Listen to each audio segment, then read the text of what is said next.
May 2nd, 2008. A normal day in Myanmar until the sky turned dark. Out in the Bay of Bengal, a hurricane that started as a small system just days earlier had now grown into something no one expected. And when it hit the coast, it didn't just bring wind, it bring the ocean with it. Entire towns were wiped out in minutes, families vanished, and what came after was one of the worst and deadliest disasters in modern history. This is Cyclone Nargis. What most people didn't know was that the danger didn't start on May 2nd. The chain reaction began 5 days earlier, far from land where nobody was watching. On April 27th, a small swirl of clouds formed over the warm waters of the Bay of Bengal. At first, it was nothing special. Storms like this happen all the time and die out just as quickly. But this one didn't die. It kept feeding on the heat rising from the ocean, growing a little bigger every hour. By April 29th, satellites showed the shape tightening. Not a full cyclone yet, but no longer harmless. And then, on May 1st, something changed. The storm suddenly pulled itself together. The wind wrapped tighter. The center became more defined. Forecasters watching the screens realized this storm was no longer just forming. It was growing faster than anyone expected. Meanwhile, life in Myanmar looked completely normal. In the Irrawaddy Delta, families were cooking dinner. Fishing boats were drifting back toward the docks. Kids were laughing in the streets. The sky looked a little gray, but nothing out of the ordinary. Storms came and went all the time here, and that was the problem. People were used to the bad weather, so the early warnings didn't sound serious. Some radio alerts were sent, a few short government statements went out, but many villages never heard them. Some didn't have radios. Others didn't speak the same language the warnings were broadcast in. Some simply didn't trust the system at all. But nature didn't wait. On the evening of May 1st, the sea began to do its thing. The wind shifted, stronger, warmer, carrying the smell of rain and salt. Fishermen tied down their boats a little tighter than usual. Parents pulled children indoors. But still, nobody expected anything more than a rough night. Then, overnight, the storm exploded in strength. On weather monitors, it tightened into a perfect spiral. Its winds doubled, its center deepened. And as May 2nd approached, the cyclone locked its path straight toward Myanmar's low-lying delta, one of the worst places a storm like this could hit. Villages sat barely above sea level, houses were made of bamboo and thin wood, and the ocean was only a short walk from most doorsteps. By the time the sun rose on May 2nd, the sky looked wrong. Dark clouds stacked like mountains, the wind carried sand and leaves, birds had vanished, the air felt heavier than usual, like everything was holding its breath. People stepped outside that morning with a strange feeling in their stomachs. Something was coming, something huge. They just didn't know how little time they had left. 6:30 p.m. May 2nd, the first real blast of wind hit the southern edge of the Irrawaddy Delta. Not a normal blast, but this one bent palm trees sideways like they were made of paper. People who were still outside felt the air change instantly. Warm wind replaced by cold pressure that made it hard to breathe. Doors slammed, loose tin sheets flew. This was the moment Cyclone Nargis arrived. 7:30 p.m., power lines started falling. Across villages like Laputa and 𝐂𝐚𝐻𝐿𝐴, lights flickered once, then went black. Everything went silent.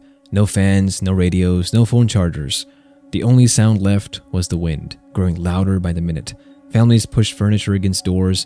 Mothers tried to calm their children. Some men climbed onto roofs, trying to secure the bamboo panels, but they were no match for winds that were now hitting over 160 km per hour. 8 p.m., the roofs started flying, one after the other. Entire houses peeled apart. People ran to neighbors with stronger homes or to the nearest monastery, hoping the thick walls would hold. Meanwhile, out at sea, something even worse was building. A big, giant wave. Not a single wave like a tsunami, but a wall of ocean water being pushed forward by the cyclone's winds. The storm surged, and it was heading straight for the delta, a region flat as a tabletop. The surge reached the first villages. Water went in fast, faster than anyone expected. People who lived their whole lives next to the ocean had never seen a rise like this. Within minutes, knee-deep water turned into waist-deep. Waist-deep turned into chest-deep. Many tried to climb onto rooftops. Some tied ropes to trees and held on. Some grabbed children and waded through darkness looking for higher ground, but there was no higher ground. The delta was flooding.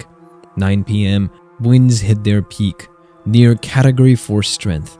Anything that wasn't solid concrete was gone. Bamboo houses shattered. Fishing boats snapped from their ropes and slammed into shore. Trees fell one after another, blocking roads and crushing anything underneath. Inside monasteries, hundreds of people huddled together.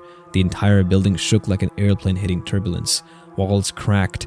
Rain blasted through the windows. Some monks shouted prayers just to stay calm.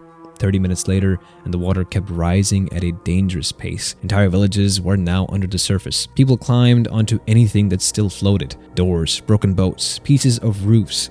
Parents lifted children onto trees and begged them to keep holding on, and the storm wasn't slowing down at all. Not anytime soon, for the least to say. For many families, these hours were the last time they saw their homes or each other. 10:30 p.m. By now, Cyclone Nargis was fully inland, and instead of weakening, it stayed brutally strong. This is where Nargis became different from most hurricanes. Many storms lose power once they hit land. This one didn't. It kept pushing forward, dragging the ocean with it. And to put into perspective how deadly this storm already was, in just the first few hours, more people were endangered than during most Atlantic hurricanes entirely. Entire regions were underwater. Not just streets, not just neighborhoods, but whole townships. Something that place has never seen before.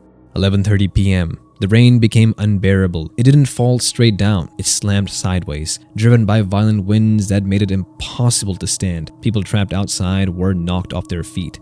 Some were swept away in the darkness, never to be seen again. Inside flooded homes, the water kept rising, chest high, then neck high. Parents lifted children above their heads, arms shaking, praying the water would stop. It didn't. Midnight passed quietly. No clocks ticking, no lights anywhere at all in the delta. Just wind, water, and screams carried away before anyone could help. Entire families hanging to trees through the night. Others floated on waste, slamming into buildings they couldn't see. And to understand how extreme this was, Cyclone Nargis would go on to kill more people than Katrina, Harvey, and Sandy combined. And this was only the first night. By the time it hit 2 a.m., the storm surge pushed deeper inland. Water that came from the ocean was now flooding rice fields miles from the coast. Fields that fed millions were gone in hours. Cattle drowned, buffalo disappeared, bodies drifted silently through what used to be farmland. Some survivors later said the water smelled different, salt mixed with mud, fuel, and death. By now, escape was impossible. Roads no longer existed, boats were destroyed, trees blocked every path. The delta had become a place full of black water. 3 a.m., this was the breaking point. People who had been holding on for hours lost strength. Ropes snapped, branches broke, children slipped from their parents' hands, but at least just an hour later, the wind finally began to slow. Still, the damage was already done. The water stayed, the darkness stayed, and the silence became even more terrifying than anything. Those who survived climbed down from trees, stepping into a world that no longer looked real. Houses were gone, villages were completely demolished, and the landmarks people had known their entire lives had vanished. As the sun rose, the scale of the disaster became visible. What used to be land was now open water. Fishing boats sat on rooftops, and everywhere there were people walking, calling names, searching for anyone who might still be alive. Cyclone Nargis was over. Or was it? Because what it left behind was far worse. By the time the winds finally weakened, the storm had reached speeds of over 200 kilometers per hour, strong enough to tear houses apart, strong enough to push the ocean miles inland. And to show you how deadly that was, storms in this region rarely reach half this level of strength. Nargis arrived as one of the strongest storms Myanmar had ever faced, worse than any cyclone most people in the delta had lived through. But the winds weren't what killed most people. It was the water. In some places, the storm surge rose over 3 meters high, swallowing entire villages in minutes. The Irrawaddy Delta is flat, barely above sea level, and the ocean poured across it like a spilled glass. When the sun rose on May 3rd, survivors stepped into a nightmare. There were no streets, no clear roads, no sense of direction, just water, waste, and silence. People walked for hours, calling out names. Some found neighbors hanging on trees, others found nothing at all. Rescue didn't arrive quickly. Most roads were gone, boats were destroyed, so people rescued each other. Fishermen used broken boats to pull strangers from the water. Monks turned temples into shelters. Families shared the last clean water they had left. Bodies began to surface as the water slowly pulled back. At first, they were buried quickly. Then there was just too many of them. In fact, Cyclone Nargis would actually go on to kill more people than almost any hurricane in modern history. More deadly than Hurricane Katrina, more deadly than Sandy, more deadly than Harvey. By the time the counting stopped, over 138,000 people were dead or missing.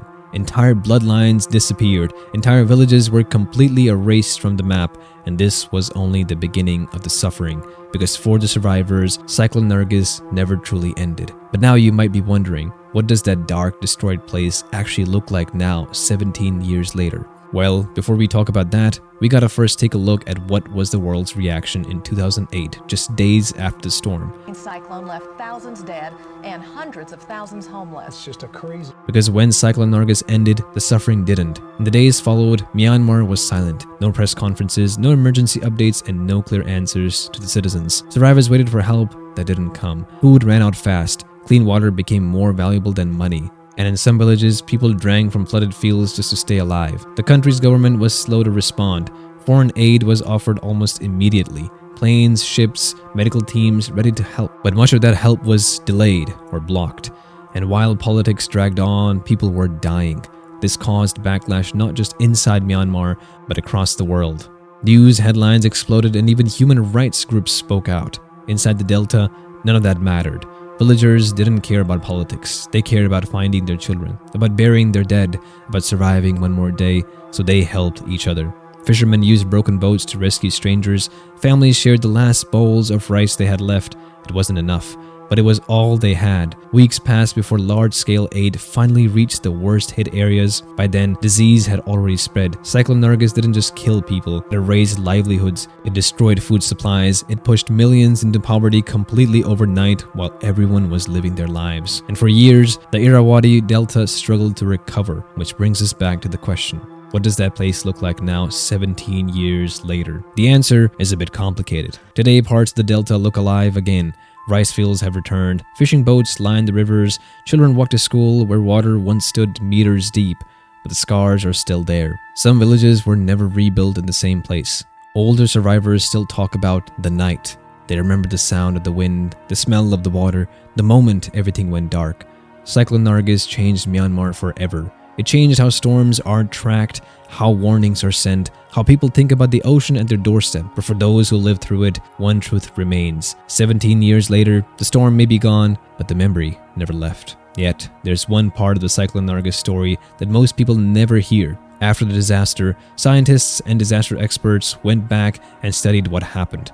Not to point fingers, but to understand how close this came to happening again, and what they found was deeply unsettling. The Irrawaddy Delta is still one of the most vulnerable places on Earth to storms like Nargis.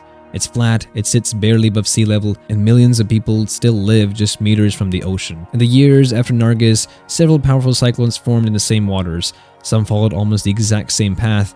One small change in direction, one extra burst of strength, and history could have actually repeated itself. This time, warnings were better, people evacuated faster, more lives were saved, but the danger never really disappeared. Locals still watch the sea differently now. When the wind changes, they remember. When the water pulls back, they get quiet. Because Cyclone Nargis taught them something brutal. Not every disaster announces itself clearly. Not every storm gives you time to run, and sometimes survival depends on decisions made hours or even minutes too late. The Delta looks peaceful today. Boats drift across calm water, but underneath that calm is a memory. A reminder of what the ocean is capable of, and what happens when it comes back for what it once took. Subscribe for more hurricane documentaries like this.